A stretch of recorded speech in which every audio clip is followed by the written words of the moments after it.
Bien, salut à tous et bienvenue dans ce nouvel épisode de Parlons Manga. Avant toute chose, est-ce que j'ai une tête tellement fatiguée qu'on pense que bientôt je vais me faire hospitaliser? Oui, véridique, ce matin on m'a demandé si j'étais malade. Est-ce que quelqu'un en a quelque chose à foutre de ma vie? Non, alors on va parler tout de suite du manga.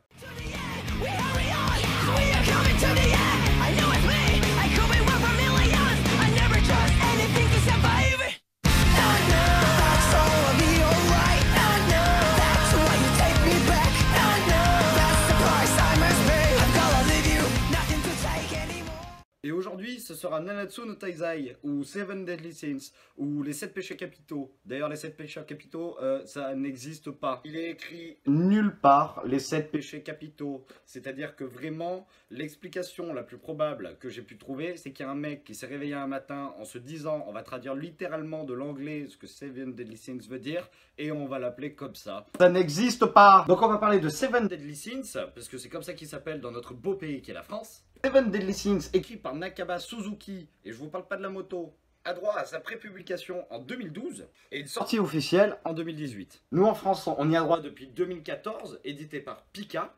Il a aussi droit à un film qui ne sera diffusé qu'au Japon en 2018.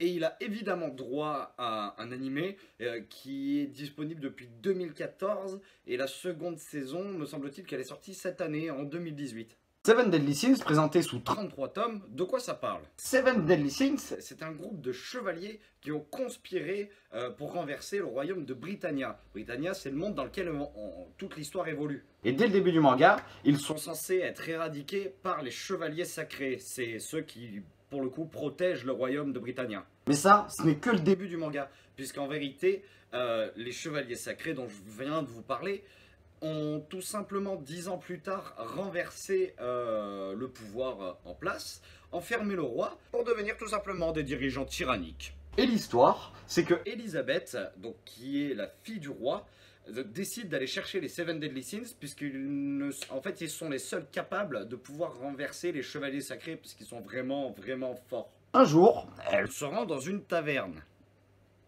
Une taverne qui n'appartient à nul autre qu'à Meliodas. Très rapidement, on va s'apercevoir que Meliodas n'est pas qu'un propriétaire de taverne, c'est aussi un putain de mec ultra badass. Qui, on le soupçonne, serait le chef des Seven Deadly Sins. Et c'est là toute l'histoire qu'on va suivre. Vous pouvez retrouver aussi les animés sur Netflix, puisque c'est une fois encore Netflix qui détient la licence. Je crois que je vais finir par contacter Netflix pour qu'ils me donnent de l'argent à faire la promotion de leur réseau.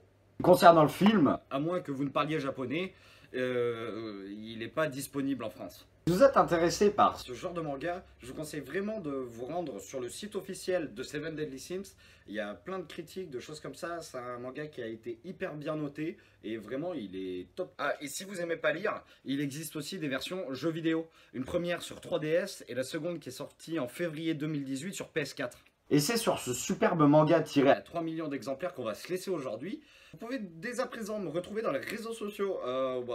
C'est un grand mot, mais j'ai fait un Snapchat et un Instagram pour qu'on puisse partager plein de nouvelles aventures ensemble. Sur Instagram, je vais surtout partager des informations concernant les mangas, les nouveautés, sur les nouveautés, les arrêts de publication, des choses comme ça. Sur Snapchat, il est probable que je fasse juste rien.